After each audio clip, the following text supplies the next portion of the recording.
I'm ready to start. Finance Committee, everybody, please come in. Take your positions.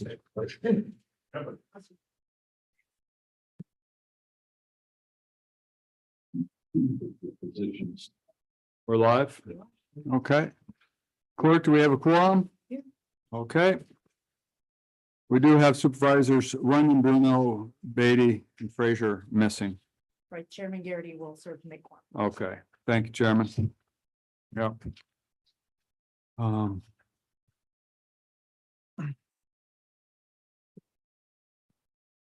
Meeting called to order. Motion to approve minutes of prior committee meetings. Supervisor Drossy, Supervisor Thomas, discussion. Hearing none, call the question. All those in favor say aye. Aye. Opposed? Motion carries. Privilege of the floor and public comment. Who'd like to speak to the committee? Somebody? Well, nobody? Then we'll move on to action items. Action item number 1 is a request for transfer of funds as attached for committee approval. Motion bring it to the floor for consideration. Supervisor Thomas, second. Supervisor Drossy. Discussion on transfers of funds attached. No problem. I do have a question here. There's transfer of funds on the sheriff's department. Is that related to what is coming up later for the sheriff's department as well?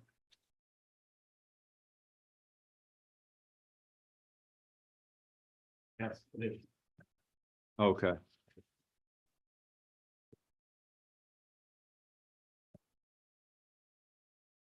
Any discussion? No discussion on request for transfer of funds? Call the question. All those in favor say aye. Aye. And opposed? Motion carries. Number 2, request items to be discussed by the county administrator. I'll turn it over to County Administrator Kaplan. Thank you, Mr. Chairman. Item 2A, and I see that Amy's here, so I'll let her address that if you have questions. For this request to authorize a renewal of the 2024 property and casualty insurance for 2024. Amy, would you like to speak to that? We actually have on Zoom, our broker representatives, Suleiman and Colin from Arthur J. Gallagher. And I believe, Tammy, did you pass out the chart or? I have not. And I think they are prepared to do a short presentation if you'd like that on the changes from last year. Yes, thank you. I have done a resolution request authorizing, requesting to authorize the renewal, which is paid by various departments for various for 900 attached to it. That if Colin or Good morning. Can everyone hear me? Just wanted to make sure. Yes, so Okay, great. Thanks, Craig. How are you? doing well. Good to hear you. Good. I apologize. I'm not in camera. I'm having some issues with Zoom this morning, but hopefully it'll let me share my screen. Unless everyone has the chart in front of them, that might be easier. But I'll share my screen just in case. Yes, that's always helpful. We have others that do not have the printout. Okay. Can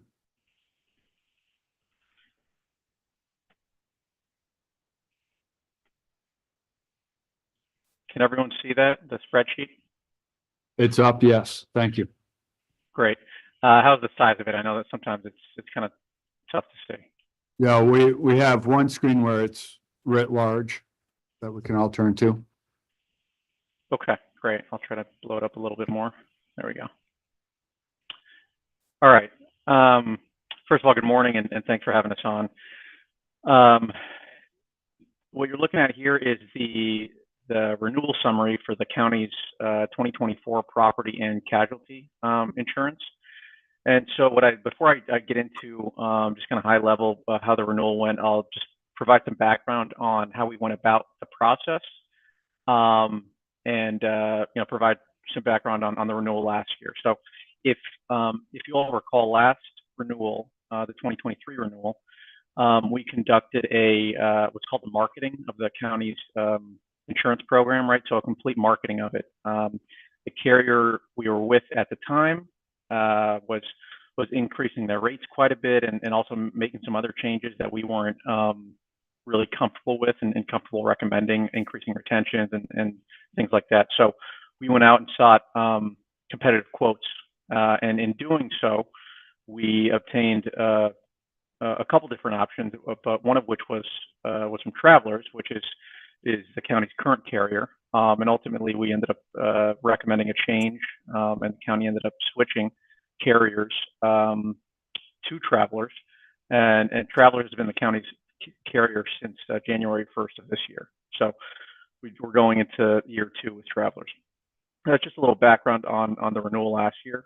Heading into this year's renewal, as opposed to conducting a full marketing of the county's account, we work directly with Travelers and your other incumbent carriers to negotiate a favorable renewal.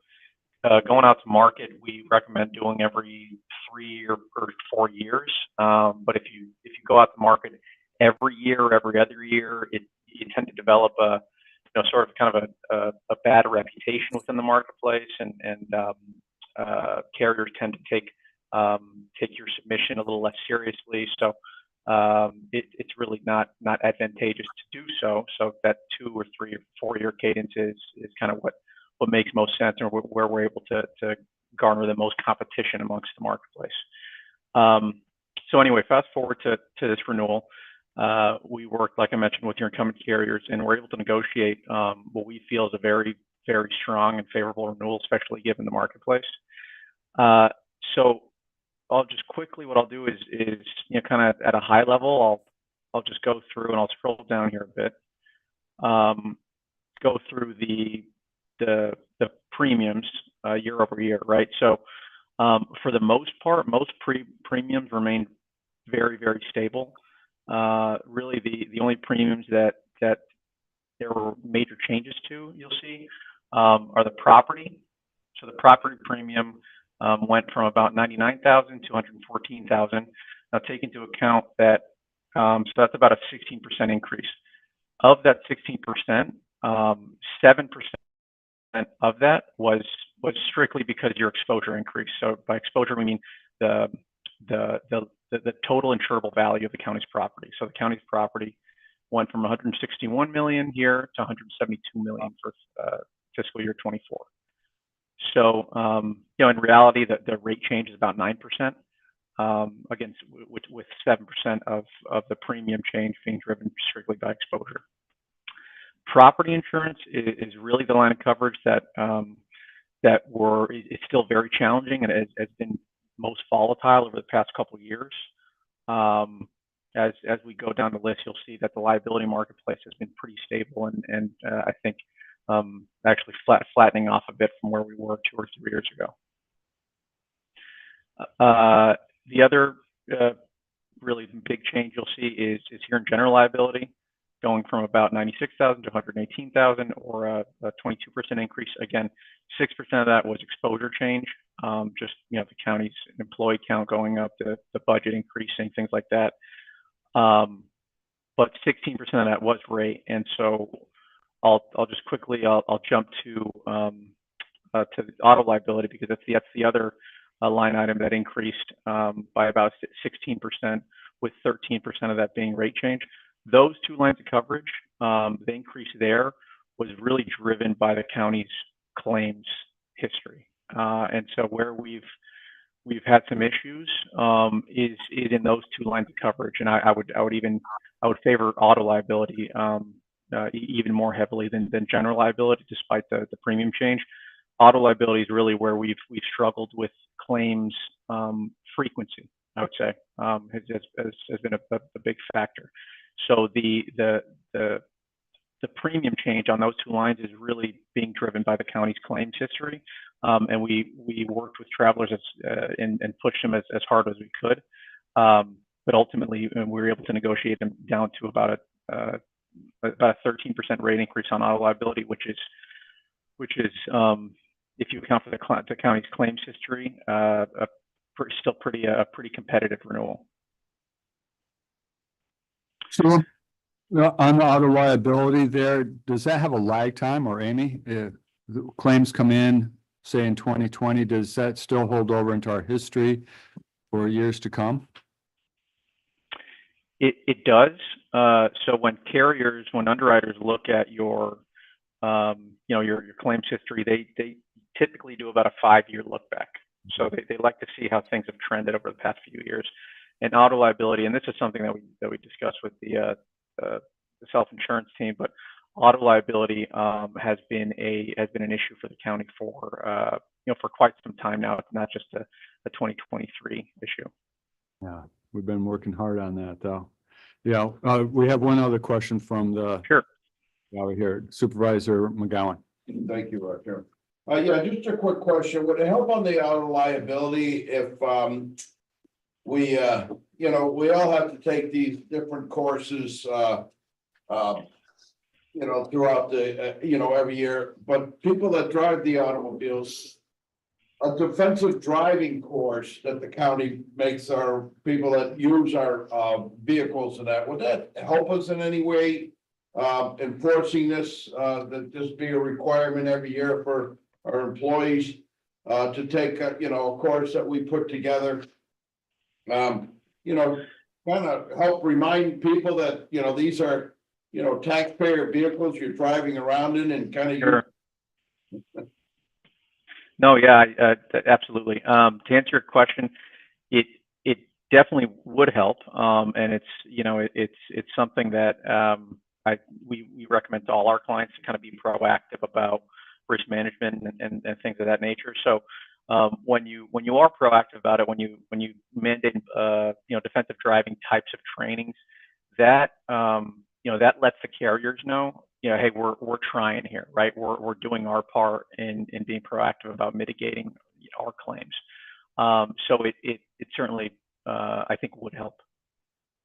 Can I chime in? Yes, please, Amy. Thanks, Amy. We do require a driver training program of everybody that uses a county vehicle or drives for county business.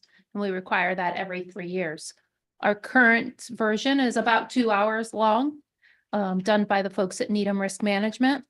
It's evolved over the years. Many years ago, it was the 6-hour National Safety program that started failing for various reasons, getting trainers, the will to give employees 6 hours away. So it's down to the 2-hour program, but we do that. We do have a requirement for driver training, which if you drive on county business, you should be taking. It's just not all in just the vehicles, it's also in our equipment, I know we have. We've had issues in the past, let's just say with our DPW garage door, all right? Ridiculous stuff, really focusing, but maybe what this is something we should look into is maybe doing an in-house, requirement, to 2 4-hour courses twice a year, just for reminders, just to be irritating, but I don't know, I always think when I'm driving someone else's vehicle, my responsibilities are sometimes, but I don't do that all the time. But people that do it every day, sometimes you get a little lackadaisical, just a remembrance, but just something I was thinking. Thank you. Thank you, Supervisor.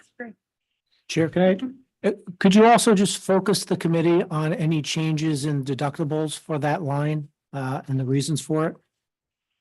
Yep. Thank you, Larry. You led me right into my next point there. So from a structure standpoint, the entire program itself it remains almost unchanged, right? So limits, deductibles, carriers. Really the only change that we're recommending the county make is, as Larry mentioned, is the deductible on your auto physical damage claims, right? So if you look at your current deductible, it's currently, again, just for auto physical damage right here, it's currently $500 for private passenger vehicles and $2,500 for larger vehicles. What Travelers quoted for us, they quoted for us both options, both your current structure, but also an option to increase that deductible, the auto physical damage deductible, to $1,000 for private passenger vehicles. And that's the option we're recommending. the difference in premium is about $10,000, right? So the traveler did provide an option to maintain that deductible at $500 per claim, but it would incur an additional $10,000 in premium. Now, what we did is we conducted an analysis of your auto physical damage claims going back about 5 or 6 years, and in doing so, what that analysis told us was that it does make sense to take that premium relief up front in favor of the slightly higher deductible, because there wouldn't have been a year over the past 5 or 6 years. There would not have been a year where where you would have paid out more in auto physical damage claims had you had $1,000 deductible than the $10,000 in premium you'll be saving. So travelers is, it's a way that I think they're trying to incentivize the county to try to do more about mitigating their auto claims, and we see that in the premium relief they're willing to offer for that increased deductible. So ultimately, again, that's what we're recommending is the county make that change. However, if the county wants to maintain their deductible structure the same and keep it at 500,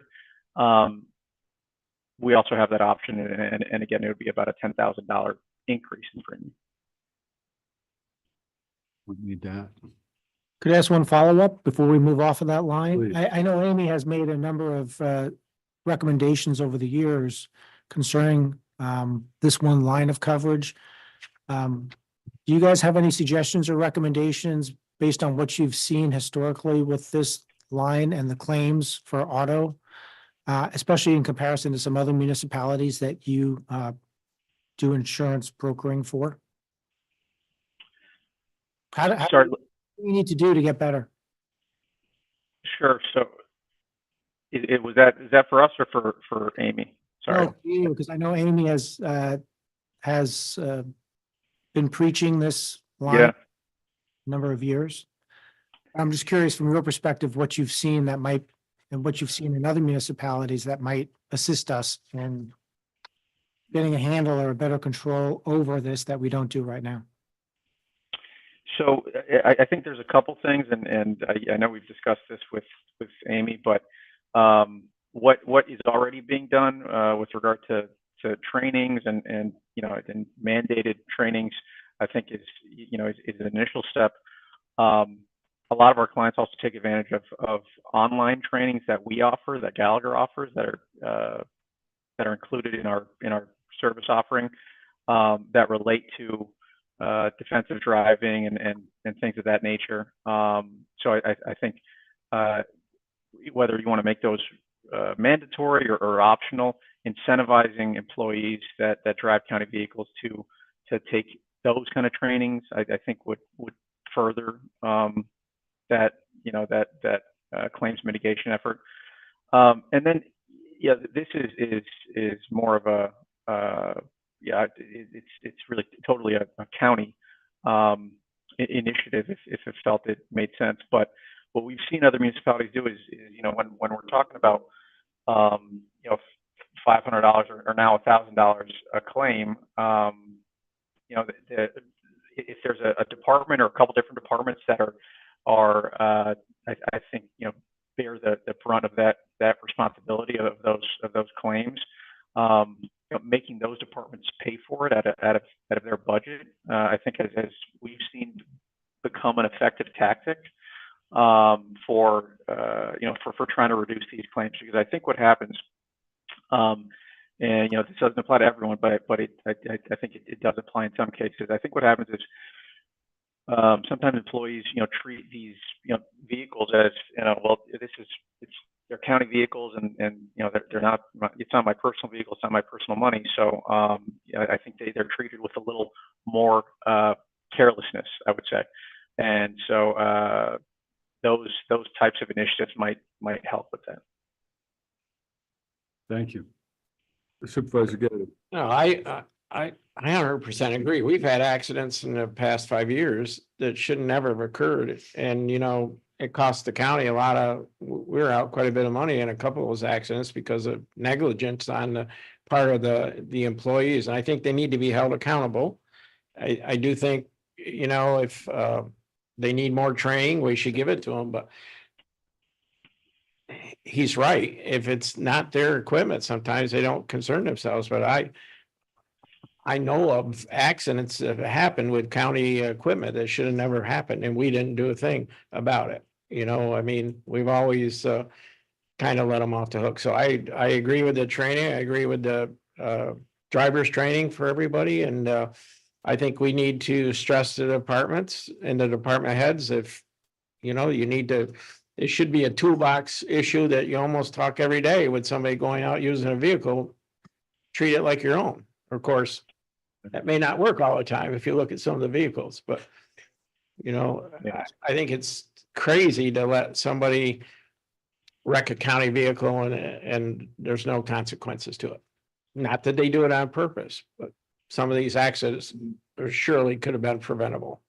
And maybe something just to add is that there is, maybe in 2024, we can look at the possibility of personnel actions and holding individuals accountable when it's clear that there is negligence or gross negligence involved in the claim in the accident. But we can maybe just kind of put a pin on that, because that's certainly something that I don't think the county has done in the last few years.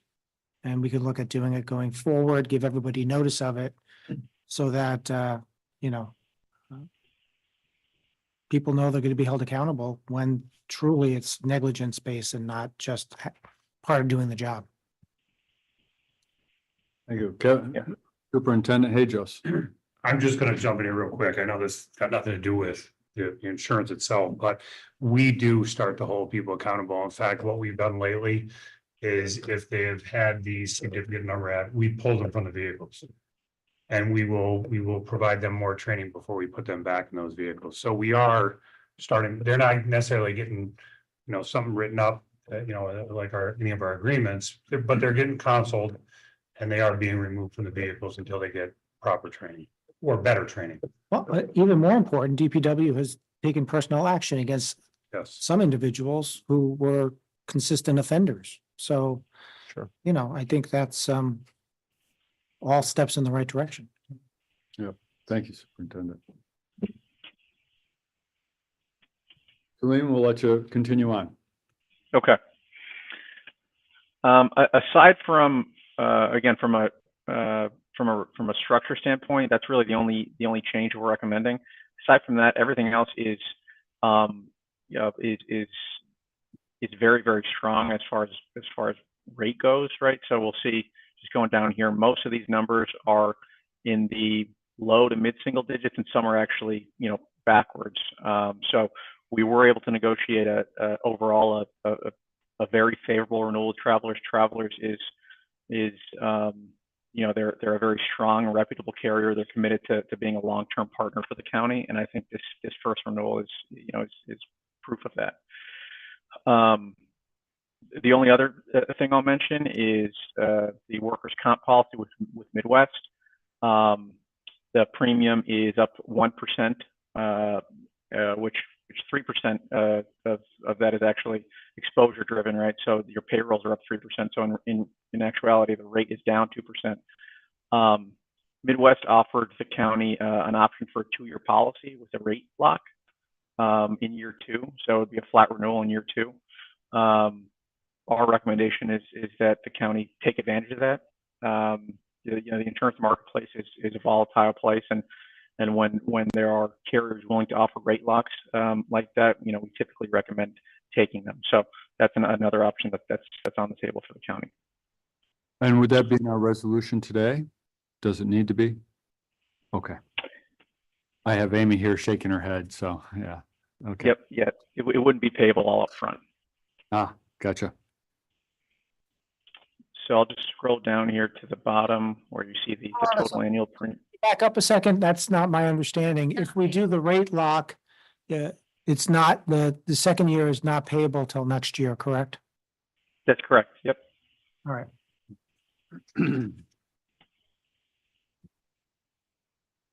Cybersecurity, that was a big one last year. Looks like that's holding steady. We're doing well with that.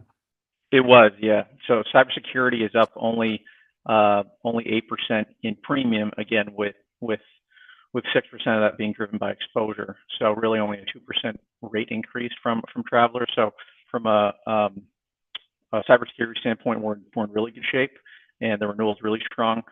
I think a large part of that, I think, can be credited to the work that Mike Colvin and his team have done to shore up the county's IT infrastructure and controls, and they've been proactive about about trying to do the things that carriers now require to ensure specifically municipalities, right? So having multi-factor authentication, having an EDR provider, having air gap backups, things of that nature that are now required. So I think while I think some of those things came at a cost, we're seeing that pay off in the county cyber insurance policy.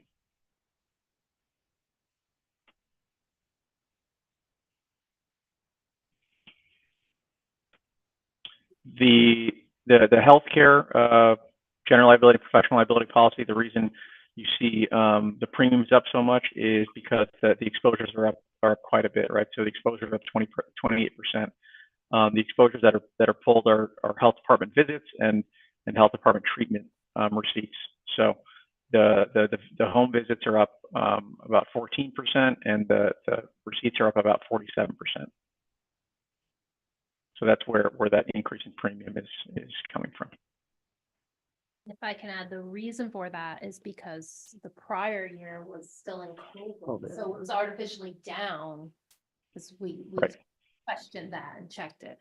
So it was down a year ago. So it looks like it's rose a lot, but it's probably just coming back to where it More was. busy. It's kind of a good, We probably got a break last year.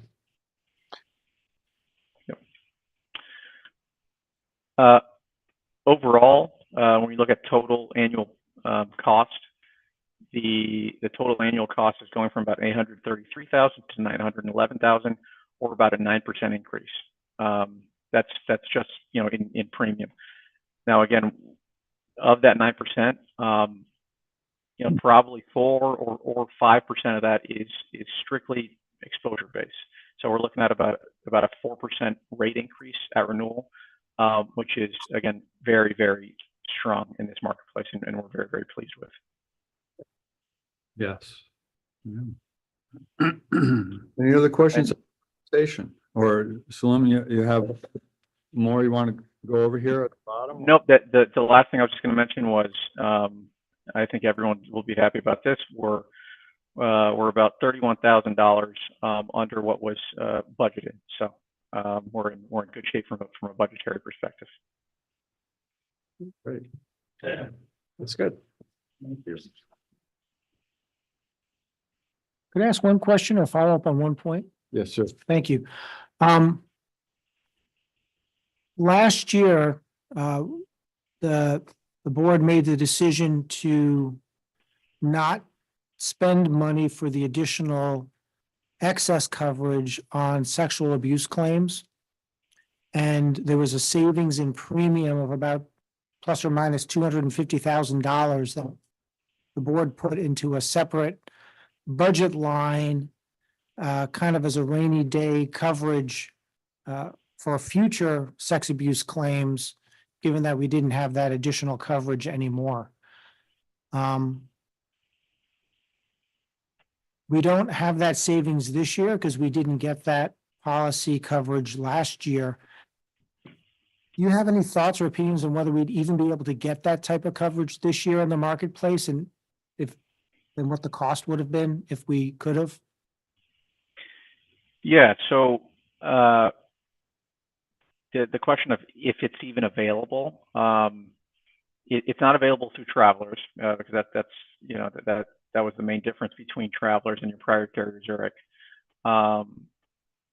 So it would need to be obtained through a standalone sexual abuse carrier, and the market for that is, as you can imagine, very, very limited. There's maybe 2 or 3 carriers out there of the thousands we work with that even consider standalone sexual abuse liability, and the cost for something like that, to get you back up to $10 million in coverage, which is what you had previously.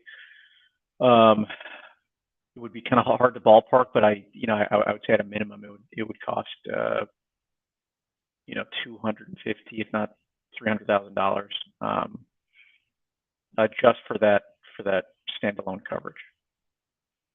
And I would just ask the committee to consider, whoever's on the committee next year, that we can continue that program of funding our own kind of a self-insurance line or rainy day fund for sex abuse claims that might come in the future. Hopefully that would create a fund to prevent our need to have to bond something, much less to pay the costs to defend something going forward in the future, because the state law has been changed and individuals have until their 55th birthday now to file a claim for sexual abuse, as compared to their 21st birthday, which is what the law used to be in the past. So, thank you. And that would go along the lines of self-insurance, isn't it? If we did something along those lines, we put money aside to insure ourselves to cover the costs that would come up. Yeah, exactly. Exactly.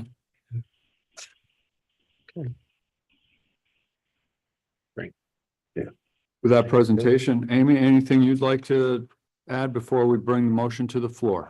The only thing I wanted to add was, you'll notice that the resolution request that I indicated was 920,000.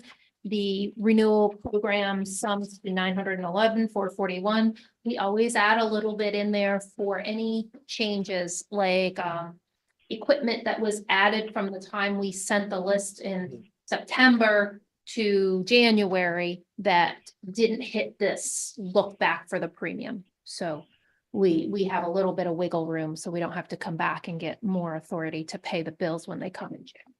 So Right. that's why the difference. Thanks. And I do see on Nothing. the bottom notes there, the premiums do not include taxes, fees, or TRIA. What does TRIA stand for?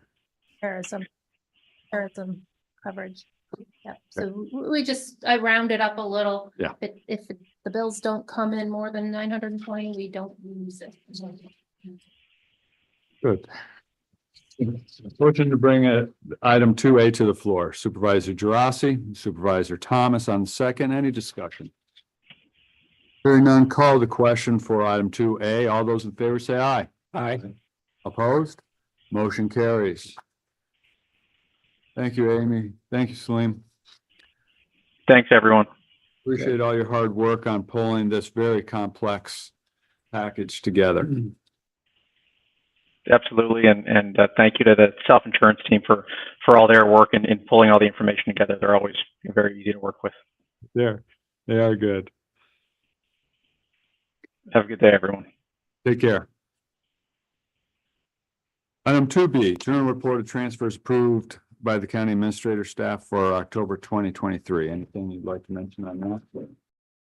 Unless anyone has any questions, I think they're pretty straightforward. I'll move it. We don't need to take action on that one. We don't. But we will need to take action on 2C, request to amend resolution number 26, 2023 to allow for ARPA funding to provide Bay Ridge Rescue Squad to be used for the purchase of training room equipment. Motion to bring that to the floor for discussion. Supervisor Thomas, Supervisor Gerasi on the second. Discussion on that, Administrator Taplin. Thank you, Mr. Chairman. Basically, there was an award to the Bay Ridge Rescue Squad to purchase some equipment by the ARPA committee. And it turns out the equipment that they were going to purchase was no longer available. And then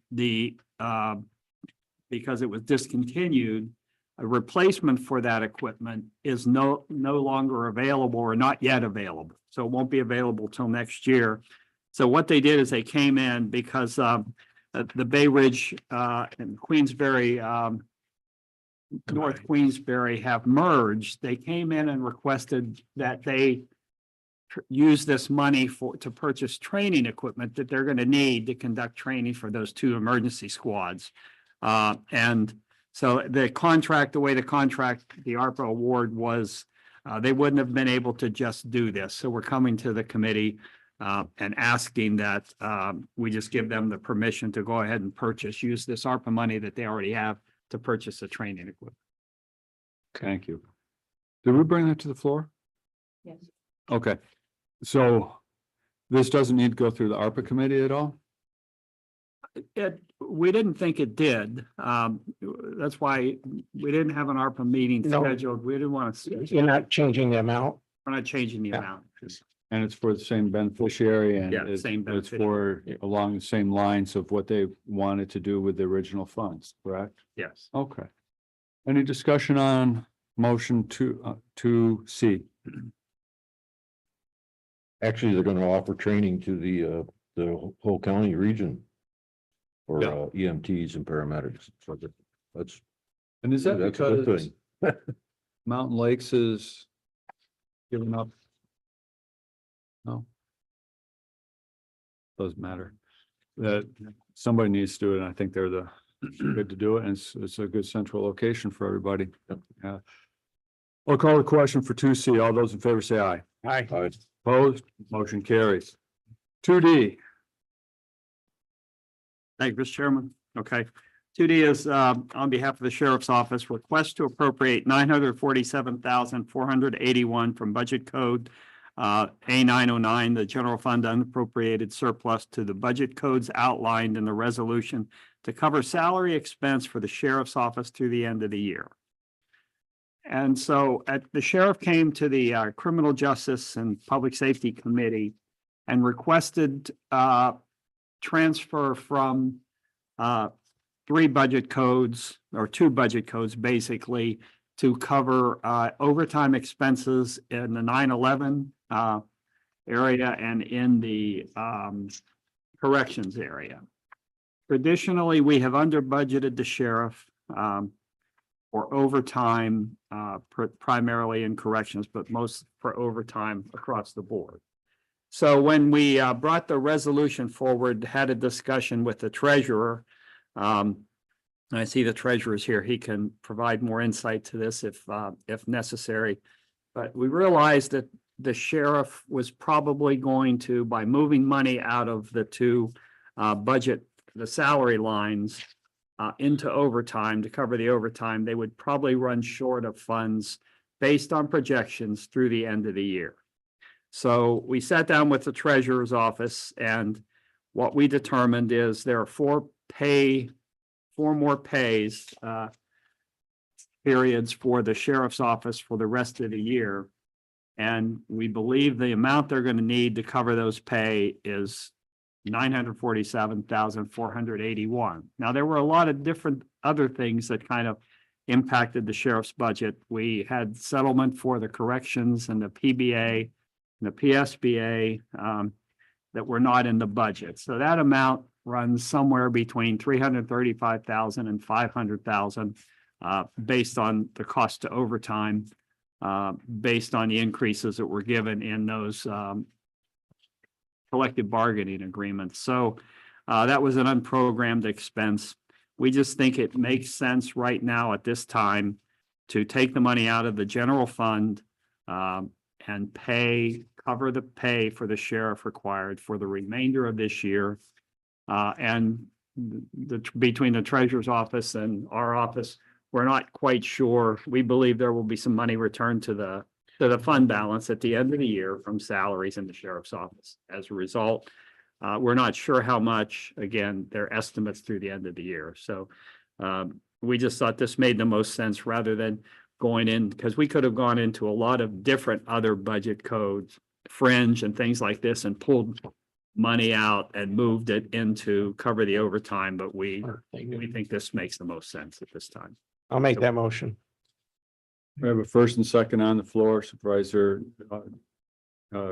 Garrity and Supervisor Gerasi. They both start with G. Sorry, I got tongue tied there.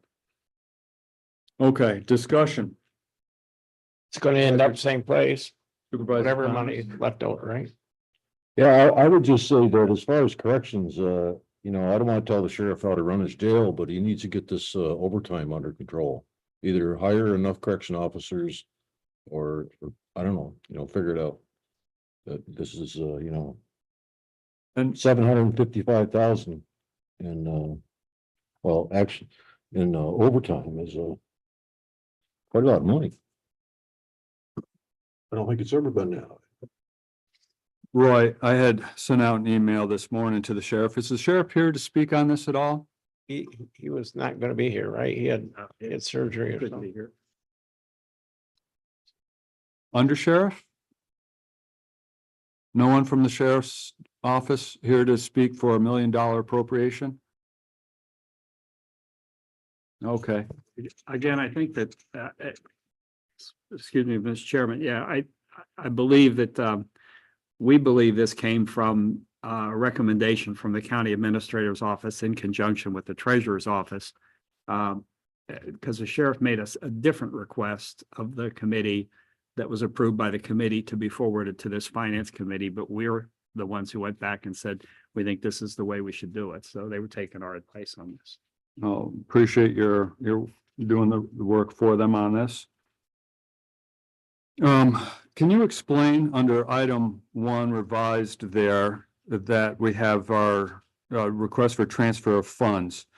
And there was going from corrections salaries regular to salaries overtime. And from part-time to overtime, 337,000 and 122,000. So we approved those transfers out of there of $457,000. And that is separate and apart from what we're looking at here for item 2D, where we're looking for another 355,000. Is that correct? Correct. That's correct. Yeah. So really today, yeah, I agree with Budget Officer and Supervisor Thomas on things that we have ourselves just about $900,000 in overtime salary adjustments being made at this late date. Now, I had also asked, have we made adjustments to these codes before this month? And have we used any fund balance or contingencies to cover those? I believe we haven't used. They may have moved money within their codes, Within within the their salary codes to cover some of these, but we have not, to my knowledge, moved anything from contingency or fund balance to date to cover these. Yeah. It's just a really big number. We know it's coming down the road. You see this train. It's just interesting that no corrections were made sooner than December of the year. So, Treasurer Swan? Just real quick on this, I mean, I've been talking about this to keep up with these things so that the last month of the year, we don't have these big bites. And we've got it worked out, I think, a little bit better going forward. But the one thing I do want to stress is we need to do this now so that we can clear the budget, because this is the last finance meeting and the last board meeting of the year. We need to get this done before the end of the year. Otherwise, it makes a huge mess in 2024 to straighten out this deficit in the budget.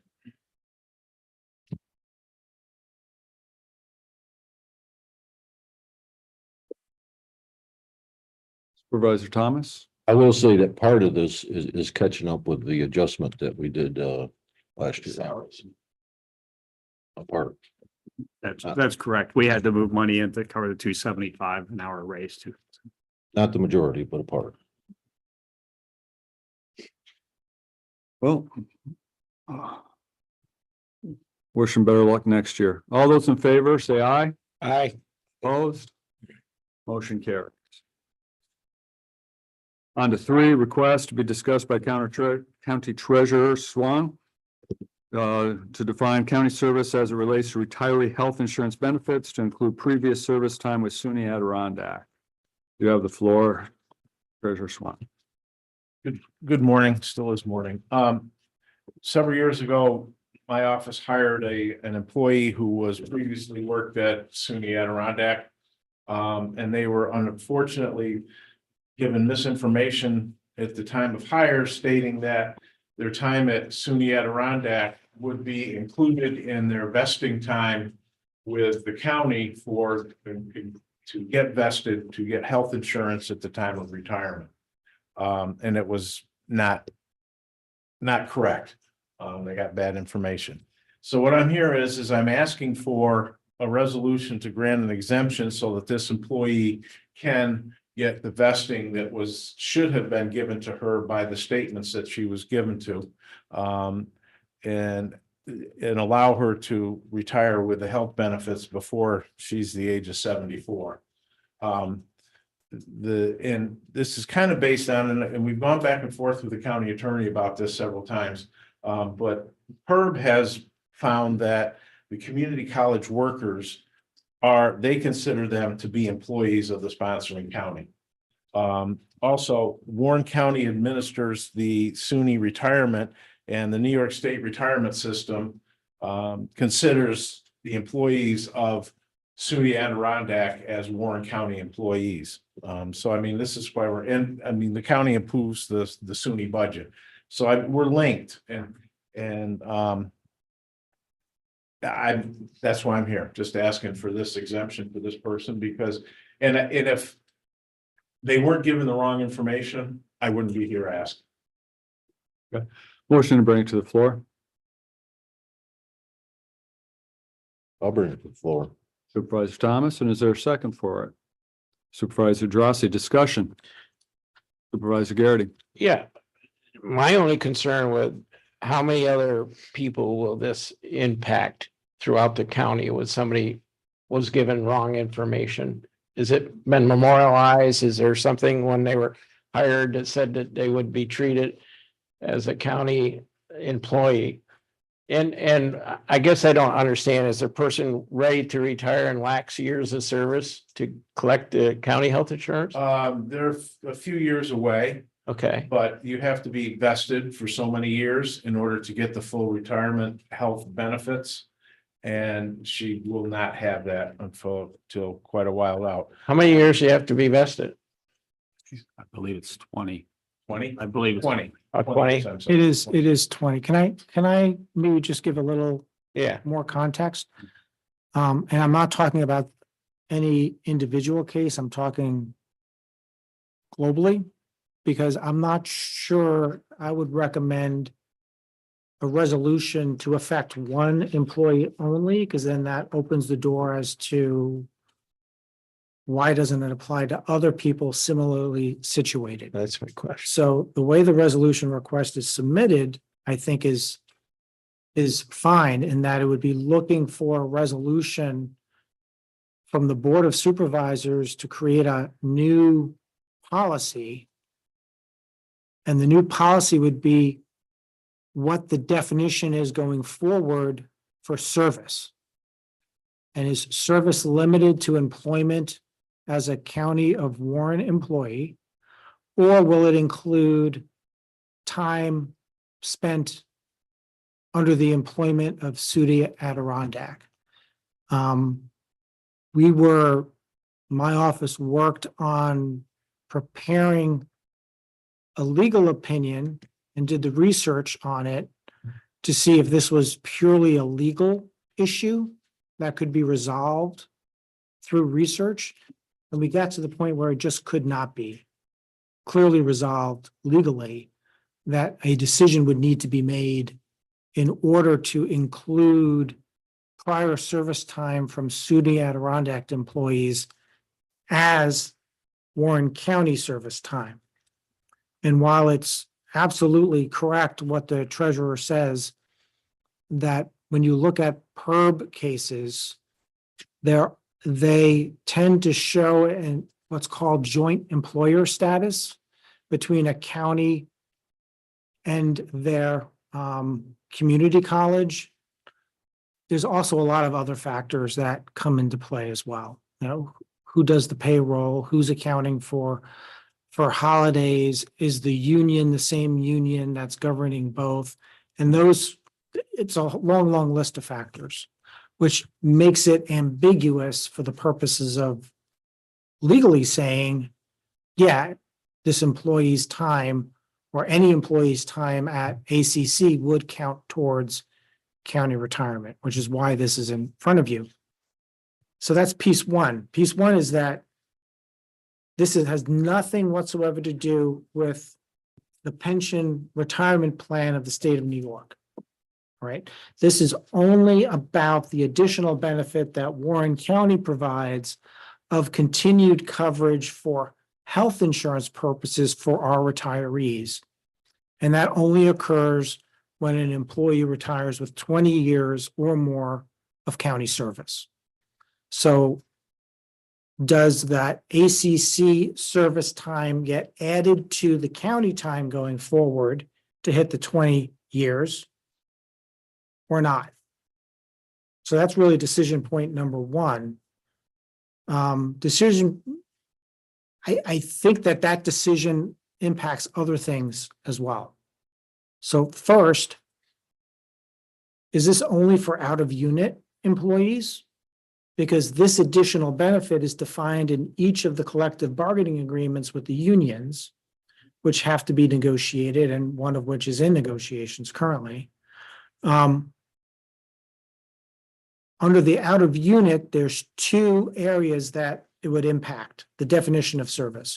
One is the 20 years, but also, less importantly, I think financially, but somebody with at least 10 years of total service as a Warren County employee is eligible to continue health insurance, kind of like Cobra, but indefinitely. So there's not a lot of financial impact on that because they're paying basically the full market rate. But that changing the definition of service impacts both. You know, so on one hand, you could have an employee in the future with 1 year at ACC and 19 years at the county, now hitting the hurdle of 20 years to get the retiree benefit, which is a more substantial benefit, I believe. Or vice versa, you could have the opposite, right? You could have a 19-year ACC employee with 1 year of county service, now hitting 20 years at the county and getting the benefit. Which opens up the last question, not, you know, as the lawyer, it's my job. I feel sometimes to make things complicated. I'm not trying to make it complicated, just making sure that all of the information is out there. Is whether this should be a reciprocity with SUNY Adirondack so that it's not one way where an ACC employee is coming here to get something they may or may not be eligible for at ACC at 20 years. So that whether the employee is going in either directions, it's reciprocal. And then whether Washington County, which is the co-joint employer, if there is such a thing, also would be interested in the reciprocity of this with ACC. Not between the two counties, but only from ACC to either Warren County or Washington County. So this is definitely a topic that's within the authority of the board to determine. Point one, point two is what's the scope of this resolution? Is this, hey, we're changing it for everybody by fiat and we'll go to the unions and ensure that they will accept this as a new additional term, or is this going to be negotiated outside of the out of unit policy? And then third is really that last more ambiguous area of, are there any parameters or minimums or requirements or caps on other service from SUNY ACC, which may or may not be needed if it's reciprocal with ACC, meaning it works both ways. That they would be agreeable to a 19-year county employee getting health insurance if they provide it to their retirees at 20 years. As that would be again, that's like the doomsday quote unquote scenario, which again is not the scenario that the treasurer is presenting on behalf of an individual employee. But what we have to look at globally, if we're making a shift of what the term service credit and service means. So, sorry if I No, you made it brought more up, complicated, but. brought up a couple questions that were here because we take care of we approve union contracts for SUNY Adirondack. I would imagine Washington County does as well. And SUNY Adirondack employees are considered Warren County employees and not Washington County employees, or? Well, and that's not completely accurate. My You know- point being is Yeah. Warren County accepted or was assigned the responsibility administratively in lieu of Washington County having that administrative responsibility. So my understanding, and this is again outside of my legal area and the treasurer would know better than I, ACC employees contribute to the New York State retirement system.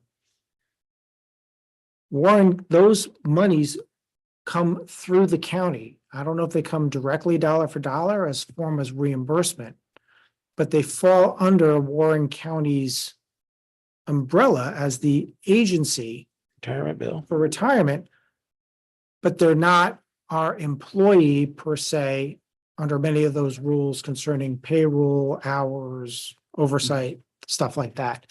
But for administrative purposes, unlike Rensselaer County or some other counties that have their own community college, which may or may not run payroll for those employees in addition to their other employees, we don't do that. Okay.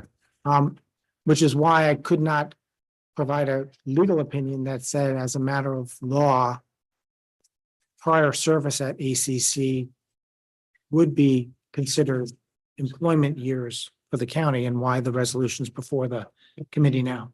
I think that we need some more information. And Treasurer Swan, you're up here because this is kind of generating out of your department, but it's really a personnel issue, should be coming out of personnel committee, I would imagine, and HR, because that's where the policy is going to have to be generated from, isn't it? It's not generated out of the treasurer's Well, I've- office. Tried that course for the last couple of years and gave up Oh. and came here. Okay. Yeah, And I think again, my goal is not to weigh in on the policy. I'm very adamant that this is something that the county can enact. It's just understanding the breadth and scope of it. And even limiting it to one employee is not how I understood it was going to be presented. I thought it was going to be more presented as out of unit and then be followed or looked at for the collective bargaining agreements going forward. right. Because each one is an individual contract. And yeah, Administrator Taft.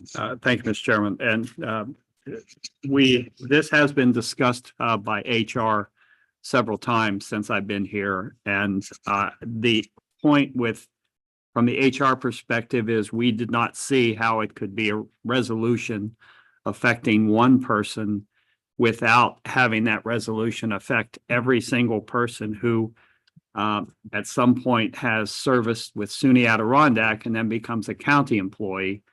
You know, like county attorney mentioned, you know, possibly you have someone who worked there for 19 years and comes here and works for 1 year and they get our health benefits that we pay for retirees. And that was the concern of HR, is the potential cost. If it affects everyone who works for SUNY, we count that time as county time.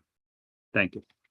And that could also be addressed through reciprocity discussions or caps on years. You know, maybe it's not, maybe there's a cap on the number of years you would get, like the New York State pension system provides the ability to buy back 3 years of military service. Well, you may have 10 years, but you have the ability to buy 3 years back. So I think there's definitely a way to make it work. It's just a question from from a legal perspective, there's a way to make it work. The question's a policy determination for the board and the committee to make. Yeah. Supervisor McGowan, extending privilege of the floor, please. Go ahead Thank you. and keep it quick. Sorry. Yeah, this, unfortunately, I've said this before, when we do things like this kind of opens up the Pandora box. And we do it for one right now. It takes 17 and a half minutes to go from all the way over there, top floor, to the last jailmate, 17 and a half minutes to go to this building. I really think we had to step back and really look at the whole picture here before we make a choice Because, this could come back and bite us, but I would really want to say is there is the buyback policy, that we can have, if this employee does make a change, then, puts a little bit more skin in it, because you have to remember, our money comes from the taxpayers, and that's what we gotta stand up and answer to, so. Chairman, if I can just, I don't want to be misunderstood. I was talking about the pension system for the state of New York doing a buyback. There's no buybacks for retiree health insurance in the That's the county. same system maybe we can look into, but I think we ought to put our brakes on this right now, no offense. So with the resolution that we have on the floor, what does it do exactly? What are we approving? That's Because- changing the policy. Well, we don't have any of the nuts and bolts to hold that together or to give direction on to what we need to have into that policy. Nothing about the reciprocity, because we're going to be looking. Yeah, Well, this is why, so if I may, this is Please. why I'm requesting a one-person exemption, and I understand that this is not really a normal way to go about it. But in this particular case, this employee would have not come to work for Warren County if they had not been given the wrong information when they asked the question at the time to hire, how long ago was that? 10 years ago. Who misled? Sorry. HR. Art? So. Mr. let's Chairman, back yeah, up. we have no proof of that. That's the one thing. I don't question the person's integrity at all. And I believe she believes this. We've talked to her. We don't have a specific person who made that comment, though, I believe. So, All right. yeah, Supervisor Thomas? I would move to table this until either the finance committee or personnel committee till we establish a policy. Okay, there's a second for that? Table. I'll second it. I would just ask that once and for all, we really try to solve it. Because, I'll go back to, is there somebody else who didn't get this? That's right. Who will come like Supervisor McGowan said, 17 and a half minutes. Somebody else said, well, geez, I didn't get my health insurance paid for with 20 years, and I worked over to SUNY, because they do switch back and forth. I just think we're opening up Pandora's box if we just do it for one. I would like to just research a little bit more. I'm not opposed to doing it. There's some validity, but that's why you got to get stuff in writing. You got to memorialize these agreements. Clerk? I just want to clarify on the motion to table. Is it tabling this to come back to finance committee next month? Finance and personnel. Personnel? Which one? Are you tabling and referring it to personnel? or- Yeah, I would refer it to personnel. Yeah. I think that's where it belongs. Okay, so, We'll work on that. I think that it should go to personnel first, and then we'll decide on finance. yeah, I don't see a big problem with it overall. We are partners with SUNY Adirondack. It's just a matter of getting down some of the details here. Plus, we also have a partner in the college that we need to make sure that they're aware of it. Right. Yeah, and it goes both ways there. Good. Motion to table refer to personnel to their next meeting. All those in favor say aye. All right. Opposed? Passes. Thank you. Okay, B and C are related, but basically, when Westmount was sold, there was a tremendous amount of private pay debt. In other words, bills from people who had signed on to private pay that didn't qualify for Medicaid or Medicare. Since that point in time, we entered into a contract with the Clements firm to collect these debts. To date, the county has received a little over $500,000 in those efforts through the Clements firm and a lot of work from my office. These last two that I have listed on the resolution request are, in my opinion, and in the attorney's opinion, uncollectible. So they need to be written off. There's just nobody out there the bigger one, the 41,000, we could spend a lot of time. And that also means a lot of money to try to collect that. And my guess is at the end of it, we won't get anything. So I am requesting that my office be allowed to write these two off. And list them as uncollectible debt. And the second part of this C is we have money in the bad debt expense, but not enough to cover it, so I need an additional $12,200 or $926 from either the contingent account, that's what I'm recommending, or unappropriated fund balance to cover the difference. Okay, and we do have 81,000 in the contingent account here. Well, let's take them one at a time. Bring B to the floor. Could I ask just to amend that slightly to add in their permission to discontinue the lawsuits as well? Because the lawsuits are not going in, obviously not going anywhere. And that would be under item 3B. I don't see the discontinue lawsuits, but yeah, but those Or- two matters have lawsuits associated with them. So we'd also want the additional authority to discontinue the lawsuits. That are connected to these two. Correct. Yes. Okay, brought to the floor by Supervisor Drossy and seconded by Supervisor Thomas for that. With note made, clerk, for that additional language. Okay, Question. yes, Supervisor Garrity. Didn't we have a reserve fund set up at Westmount? Did- Yes, and But you can't take the money from you that. can't reserve- take the money out of that reserve fund to cover the debt. Okay. All right, that Okay. money is to cover legacy costs going forward, and that 500,000 plus has gone into that account. Right, right. But we just can't We take can't that. pull out of that. We have to take it from this on. Okay. All right. One way only. One way only. Oh. We have a motion on the floor for item 3B with additional language. All those in favor say aye. Aye. Opposed?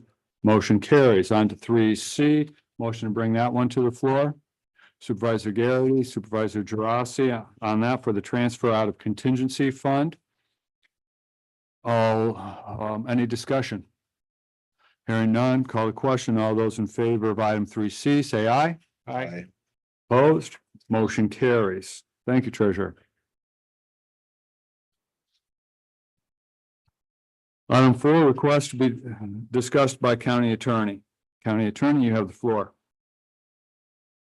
One of our insurance policies covers errors and omissions by public officers. It's a broad title.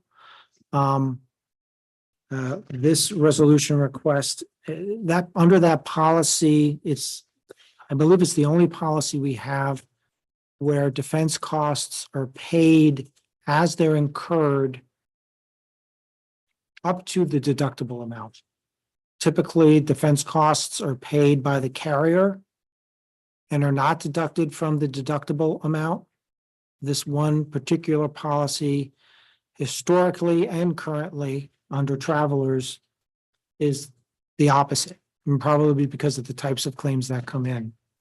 This is a request to pay an invoice that we've received from travelers for defense costs incurred in relations to one claim that arises out of the county clerk's office for defense costs under the policy, which we're contractually obligated to pay. And how did the case come out altogether? It's still ongoing. I've been holding on this invoice for about 4 months.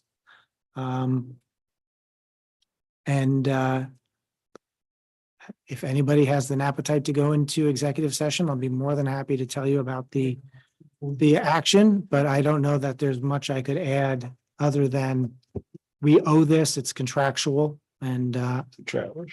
We have a motion to bring to the table and a second by Supervisor Garrity. Any further discussion on this?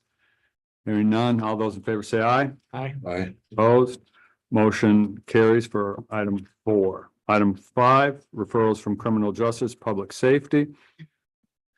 Recommendation to combine those two, they're both the receipt of grant funds. It's from the same agency. Okay, so we have a first by Supervisor Gerasi, second by Supervisor Thomas. Any other discussion on this? This is a yearly item here. All those in favor say aye. Aye. Opposed? Motion carries. Item 6, referrals from health service, mental health, request to appropriate $175,000 from unappropriated fund balance surplus. Talking about this in committee. I'll make that a motion. Okay. So we have a motion for A and a second by Supervisor Thomas there. Any discussion on these? Yes, Supervisor Thomas? Is there anything the county can do to recommend to these judges that, this is costing the taxpayers a lot. That's right. Is this in addition to These are the other exams. 300 and some odd thousand or 400 that we've done so far this year? Yeah, it's well, this is gonna put it up to. On the paper, dude.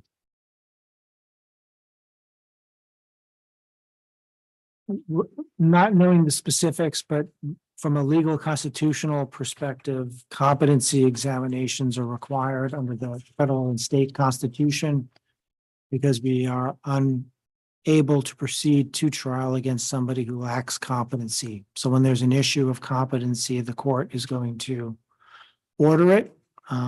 Some of that's discretionary in their call. Right.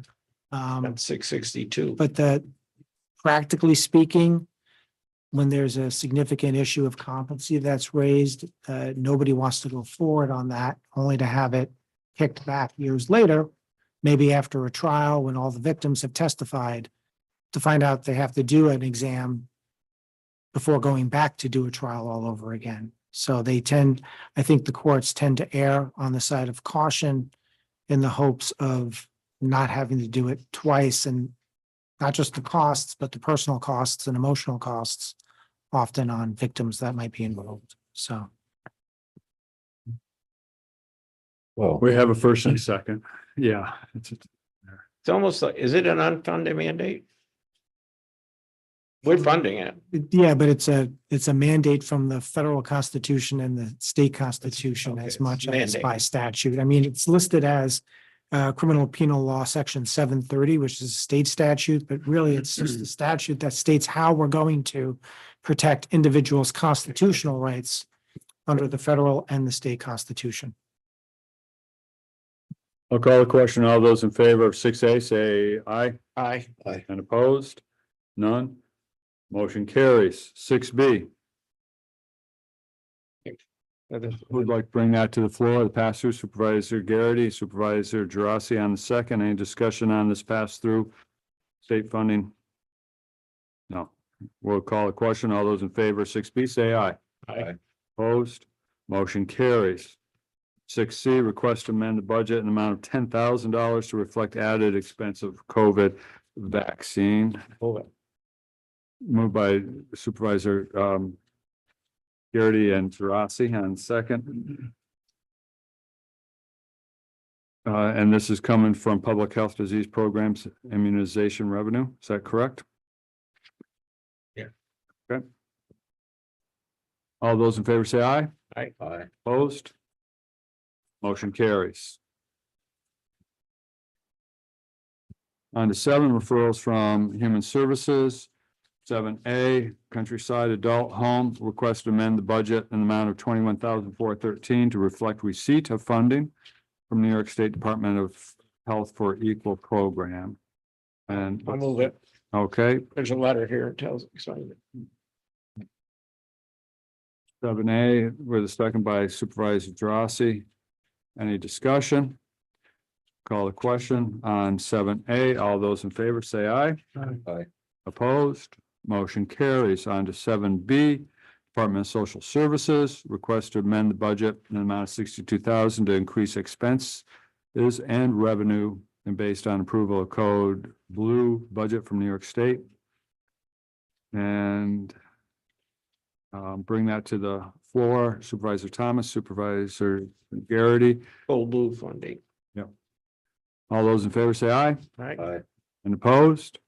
Motion carries. 7C, request to amend the budget in the amount of $4,506 to increase expense account due to deficits on our TE account previously funded by Warren County Children's Services. Bring it to the floor. Supervisor Thomas, Supervisor Gerasi on a second. Discussion? Hearing none. All those in favor say aye. Aye. Opposed? Motion carries. 8, referral from Parks, Ops and Management Committee. Who wants to bring this to the floor? I will. Thank And we you. discussed this fully in committee. So Supervisor Garrity, Supervisor Gerasi, any further discussion? All those in favor say aye. Aye. And opposed? None. Motion carries. Number 9, referrals from Public Works Committee. Let's see here. These are requests to increased capital projects, A, B, and C. Any objection to bringing all three? Okay.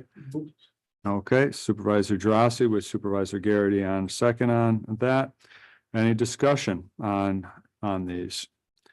Superintendent Hajos, anything to add on to these? Local match funds for engineering and construction. Okay.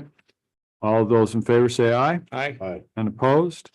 Motion carries. Parks Rec request to amend the county budget in the amount of $358.42 to reflect receipt of funding from Soil Water Conservation District for Springsing. Supervisor Drossy on the first, Supervisor Thomas on the second. Discussion? Call the question. All those in favor say aye. Aye. Opposed? Motion carries. Motion to adjourn? No, just kidding. Oh, number 10, request from clerk of the board.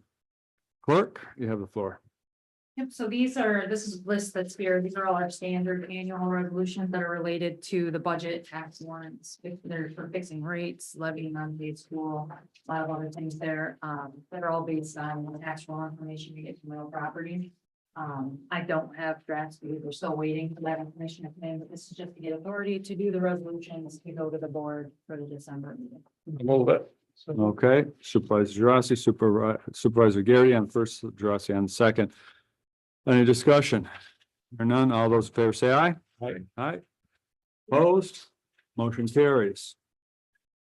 Number 11, these were items coming from personnel. Are they here for us today? Were they passed out of personnel? Yes. Okay, so personnel request items to appropriate 75,000 from the unappropriated surplus to medical examiner and coroner's medical fees to cover the estimated cost of autopsies for the remainder of 2023.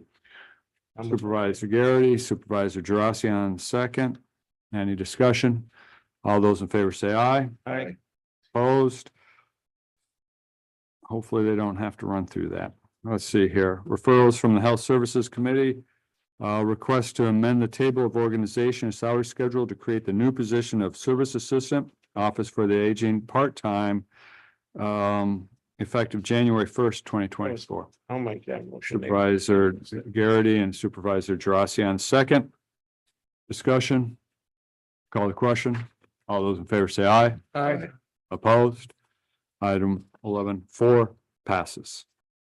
Pending items, no items this month. Privilege of the floor, public comment. Yes, Treasurer Schlon. I have to apologize when item number 5 was called and run through. I was trying to straighten out a problem back in my office. But there is a problem with the request 5B for that grant. And it's basically caused by the state of New York because the notice of award came the first part of November and the equipment purchase needs to be lined up by the end of the year, can't be done. So what I was told, and I don't know if this is still the case, they wanted to supplant salary with this money this year and then pull money out of salary next year to buy the equipment.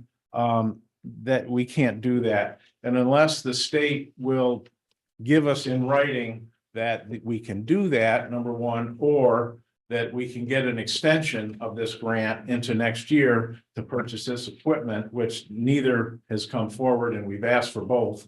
I can't sign off on this grant. So is this a reimbursable grant? It's an upfront reimbursable, yeah, So we need to spend it to get it? yes. And the problem is, and we've talked with our auditor, our outside independent auditor, and I've looked online with the auditors that work for the state that follow the federal guidelines, which is what this all has to do. And the idea of supplanting salary that's already been spent this year with that grant money and then pulling it out next year of salary to buy the equipment is not acceptable. So unless they can either purchase the equipment between now and the end of the year, get an extension from the state, which has not been forthcoming yet, or get a written statement from the state that they will allow us to do that. I can't do that because. Isn't we're that not- what's usually done? Pardon me? Either get an extension or can it be encumbered? You know, a PO? No. Supervisor Garrity. I cannot believe that we are the only county in the state of New York that got one of these grants awarded on the 24th that had to do the same thing we're having to do, correct? Correct. So I would suggest that maybe somebody in criminal justice call around to see how the other This counties is, are yeah, working okay, now I'm sorry, but I apologize. and get it in writing from somebody with some authority to, because I can't believe we're the only ones that got this award on October 24th. Yeah, thank you, Mr. Chairman. We are not, other counties got the same award. The state recognizes that it was issued, the grant was issued late. Right. However, at this time, they're telling us they do not anticipate there will be an extension. And they've made a recommendation to us. But it hasn't come in the form that we think that is acceptable at this time. So. Right, but I mean, let's be realistic. You know, do they want us to go to the public and say, you gave us 2 months to spend this money on equipment that you can't get and everybody knows? I mean, do they really want us to do that? I mean, we ought to try to resolve this. There ought to be a way, somebody cooler heads or put their heads together and get it resolved. And I have to ask,